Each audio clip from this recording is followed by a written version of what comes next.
नाम के गांव में सोनू और मुन्नी दो भाई बहन रहते थे।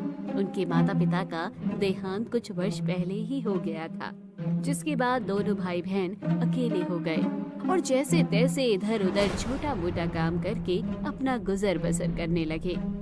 सोनू, आज बाहर बहुत ज्यादा ठंड है, तो तू घर से बाहर मत निकलना। मैं शाम तक कुछ काम करके थोड़े बहुत पैसे कमा लूंगी और उन पैसों से हमारे लिए खाना और एक कंबल खरीद के ले आऊंगी।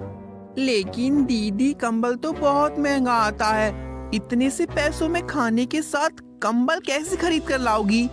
मैं कोशिश करूंगी कि मालकिन से कुछ पैसे उधार ले लूं, पर मैं उन्हें बोलूंगी कि ठंड में हमारे पास ओढ़ने के लिए कंबल नहीं है, तो शायद हमारी वो मजबूरी समझकर वो मुझे कुछ पैसे उधार दे दे। मुन्नी अपने छोटे भाई सोनू को घर पर छोड़कर काम करने के लिए चली जाती है। वहाँ इतनी ठंड में वो पूरी हवेली में ठंडे पानी से काम करती है और उसकी मालकिन उसे दिन के 50 रुपए दे देती है। मालकिन, क्या आप मुझे कुछ दिन के पैसे उधार पर दे सकती हैं? हमारे पास कंबल नहीं है और इतनी सर्दी में बहुत ठंड लगती है। अगर आप मुझे कुछ पैसे दे देंगे तो मैं अपने और अपने भाई के लिए कंबल खरीद लूंगी। मेरे पास तुझे देने के लिए कोई पैसे नहीं है और तेरा क्या भरोसा, पैसे लेकर भाग गई तो कंबल खरीदना है। तो जाकर और 10 घरों में काम कर और सबसे पैसे लेकर कंबल खरीद ले। मुन्नी की मालकिन उसे पैसे नहीं देती और वहाँ से भगा देती है। मुन्नी को जो 50 रुपए मिले थे, उन पैसों से वो अपने और अपने भाई के लिए थोड़ा खाना खरीद लेती है। तभी उसे रास्ते के कोने पर एक बूढ़ी औरत दिखाई देती है जो लोगों से खाना मांग रही थी। भगवान के लिए कुछ दे दो खाने को भैया, बहुत भूख लगी है। ये दादी माँ तो बहुत भूखी लग रही है, मैं इन्हें अपने खाने में से थोड़ा खाना दे देती हूँ। मुन्नी अपनी थैली से 2 रोटियाँ और सब्जियाँ निकालकर उस बूढ़ी औरत को खाने के लिए दे देती है। ये लीजिए दादी अम्मा, आप ये खाना खा लीजिए। तुम्हारा बहुत बहुत शुक्रिया बेटी, तुम बहुत जाना है। आज तो मालकिन मुझ पर बहुत चिल्लाएगी। अरे तुम्हें परेशान होने की कोई जरूरत ही नहीं है मुन्नी। अब से तुम्हें काम पर जाने की कोई जरूरत ही नहीं, क्योंकि अब मैं तुम्हारे साथ हूँ।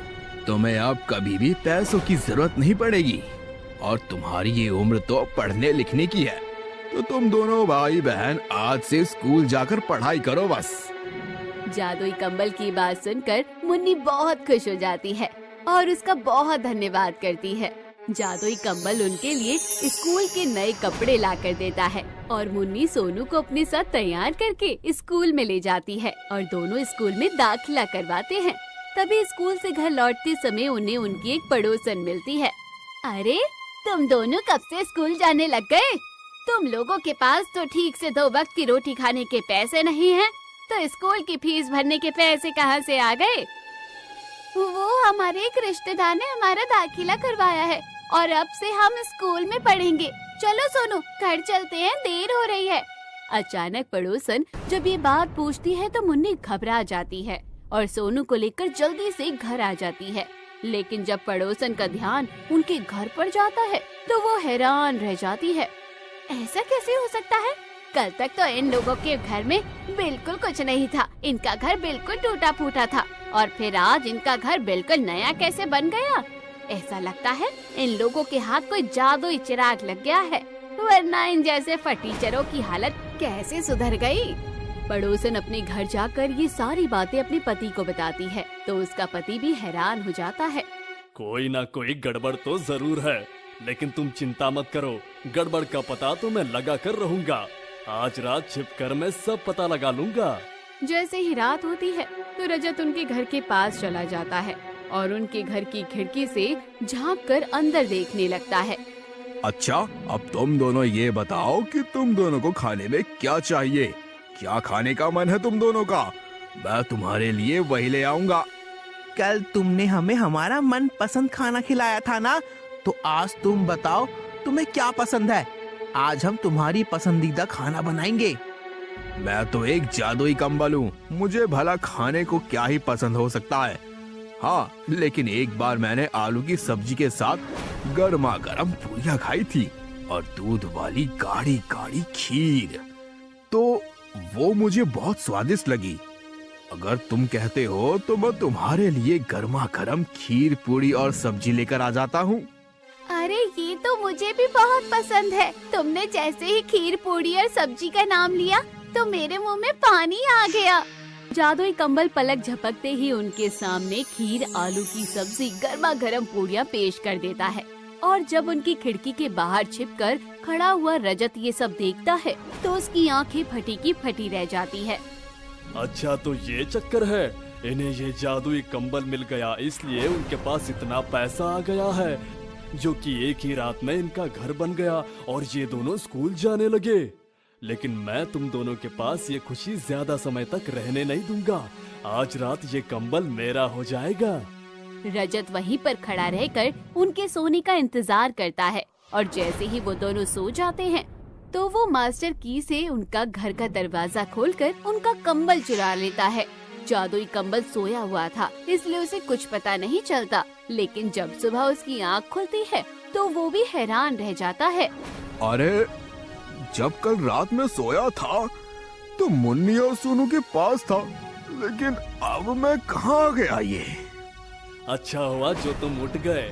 तुम ज्यादा हैरान मत हो, मैं तुम्हें कल रात को उनके घर से लेकर आया हूँ ताकि उन लोगों की तरह तुम मुझे भी अमीर बना दो।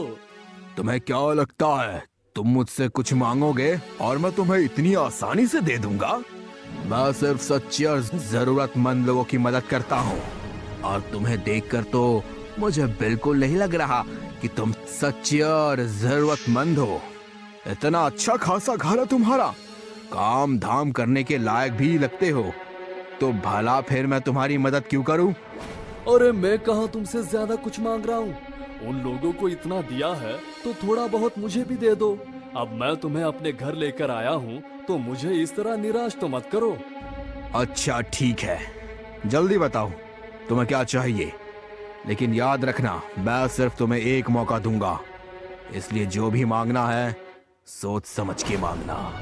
ठीक है, जो मांगूंगा सोच समझकर ही मांगूंगा, लेकिन सोचने के लिए थोड़ा मुझे वक्त तो दो, तब तक तुम मेरे घर पर आराम कर लो। ठीक है। रजत सोचने में जानबूझकर समय लगाता है। वो अंदर कमरे में अपनी पत्नी के पास जाकर कहता है, सुनो अनीता, अभी मैं इस जादुई कंबल से कुछ नहीं मांगूंगा, लेकिन रात होते ही जैसे ही ये सो जाएगा तो हम इसे अपने तिजोरी में बंद कर लेंगे और उसके बाद जब ये हमारे घर से कहीं जा ही नहीं पाएगा तो इसे हमारी हर इच्छा पूरी करनी ही पड़ेगी। उन दोनों की ये बातें उनकी खिड़की से छिपकर उनका एक पड़ोसी सुन लेता है और इससे पहले कि वो दोनों अपने कमरे से बाहर आते तो वो उनके घर में घुसकर सोए हुए जादुई कंबल को वहाँ से उठाकर ले जाता है। अगले दिन जब जादुई कंबल की आँख खुलती है तो वो खुद को एक अलग घर पर पाता है। मुझे समझ नहीं आ रहा कि आखिर मेरे साथ ये क्या हो रहा है। अरे तुम मेरे घर में हो। कल रात मैंने रजत और अनीता भाभी की बातें सुनी है, तब मुझे पता लगा कि तुम तो जादुई कंबल हो और ऐसे कंबल को भला कौन नहीं पाना चाहेगा। चलो अब जल्दी से मुझे बहुत अमीर बना दो। आ गया मेरे सामने एक और लालची इंसान। हटो यहाँ से, दिखने में तो इतने अमीर लगते हो, फिर भी और धन चाहिए। मुझे यहाँ से जाने दो, मुन्नी और सोनू मेरे बिना परेशान हो रहे होंगे। अच्छा, तो इसका मतलब तुमने ही उन दोनों को इतना अमीर बनाया है।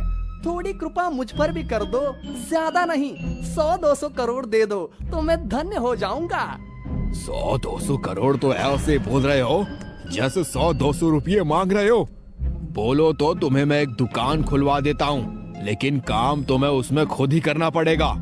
अच्छा ठीक है, खुलवा दो।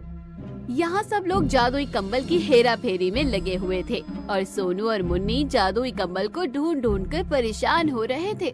पता नहीं जादुई कंबल कहाँ चला गया, कहीं वो हमसे किसी बात पर नाराज तो नहीं हो गया। पता नहीं दीदी, लेकिन मुझे उसकी बहुत याद आ रही है। मुझे जादुई कंबल के पास जाना है। वो कितना अच्छा था, कितना ध्यान रखता था वो हमारा। उसने ही हमें हमारा नया घर बनाकर दिया और स्कूल में हमारा दाखिला भी करवाया। लेकिन पता नहीं वो क्यों हमें छोड़कर चला गया? यहाँ सोनू और मुन्नी जादुई कंबल के लिए परेशान हो रहे थे और वहाँ जादुई कंबल सुनील की बातें सुनकर परेशान हो रहा था। देखो, अब बहुत हो गया तुम्हारा। तुम अपने बच्चों के नाम पर ब्लैकमेल कर रहे हो, तो कभी अपनी बूढ़ी माँ के नाम पर। अब मैं तुम्हें कुछ नहीं दूंगा। मुझे सोनू और मुन्नी के पास जाना है। सुनील जादुई कंबल को अपनी घर से जाने ही नहीं दे रहा था और वहाँ रजत और अनीता जादुई कंबल को अपने घर में ढूंढ रहे थे। तभी वो उसे ढूंढने के लिए बाहर गए तो उन लोगों को सुनील के घर से कुछ आवाजें सुनाई दी। उन्होंने उसके घर को झांक कर देखा तो जादुई कंबल वहीं पर था, तो वो तुरंत ही उसके घर के अंदर पहुंच गए। तुम्हारी हिम्मत कैसे हुई हमारे घर से हमारी जादुई कंबल को चुरा कर लाने की? मैं अभी के अभी तेरे ऊपर पुलिस का केस कर दूंगा। बोल तो ऐसे रही हो जैसे ये जादुई कंबल तेरा ही है। इसे मैं लेकर आया हूँ तो अब ये मेरा है। जा यहाँ से। वो दोनों आपस में झगड़ने लगते हैं और उन दोनों के झगड़ने की आवाज जादुई कंबल को ढूंढ रहे मुन्नी और सोनू तक पहुंच जाती है। वो दोनों जब उनके घर देखते हैं तो जादुई कंबल वहीं पर था। वो जल्दी से अंदर आकर जादुई कंबल को उठा लेते हैं। हम दोनों कब से तुम्हें ढूंढ रहे हैं जादुई कंबल, तुम क्यों चले गए थे? हाँ जादुई कंबल, पता है हमें तुम्हारी कितनी याद आ रही थी। अरे अब तुम दोनों यहाँ कैसे आ गए और तुमने इस कंबल को उठाया कैसे? मुझे इस कंबल को दो, ये कंबल मेरा है। अरे चुप रहो तुम। ना ये कंबल इनका है और ना ये कंबल तुम्हारा है। ये कंबल मेरा है। उन लोगों को लड़ता हुआ देखकर मुन्नी और सोनू डर जाते हैं और वो दोनों कंबल को छीनने के चक्कर में मुन्नी और सोनू को धक्का दे देते हैं, जिससे वो दोनों गिर जाते हैं और उन्हें चोट लग जाती है। ये देखकर जादुई कंबल को बहुत गुस्सा आता है। वो सबसे पहले जाकर मुन्नी और सोनू को उठाते हैं और अपने जादू से उसकी चोट को ठीक कर देते हैं। अरे बस बहुत हो गया। इतनी देर से मैं तुम लोगों की बकवास सुन रहा हूँ। इसका मतलब ये नहीं है कि मैं तुम्हें कुछ कहूँगा ही नहीं। तुम लोगों ने मुन्नी और सोनू को चोट पहुंचाने की बहुत बड़ी गलती कर दी। अब देखो मैं तुम्हारे साथ क्या करता हूँ। जादुई कंबल अपने जादू से वहाँ पर 2 बांस के बड़े बड़े डंडे लेकर आता है। वो डंडे बुरी तरह से सुनील और रजत की पिटाई करना शुरू कर देते हैं और वो दोनों दर्द के मारे बुरी तरह से चिल्लाते हैं। लालची लोगों, लालच के चक्कर में बच्चों को चोट पहुंचा रहे थे। अब तुम्हें डंडे पड़ रहे हैं ना, तो मजा आ रहा होगा। नहीं जादुई कंबल, तुम लोग इन लोगों को मत मारो, तुम इन्हें माफ कर दो और अब तुम हमारे साथ घर चलो। मुन्नी ने कहा इसलिए तुम्हें छोड़ रहा हूँ, वरना मैं तुम्हारा ऐसा हाल करता जो तुमने कभी सपने में भी सोचा नहीं होगा। जादुई कंबल उन दोनों की पिटाई बंद कर देता है और मुन्नी और सोनू के साथ वहाँ से चला जाता है। उस दिन के बाद फिर कभी उन दोनों की हिम्मत नहीं होती कि उनके घर के आसपास भी कोई भटके। कुछ दिन बीत जाते हैं, तब एक दिन जादुई कंबल उन दोनों से पूछता है।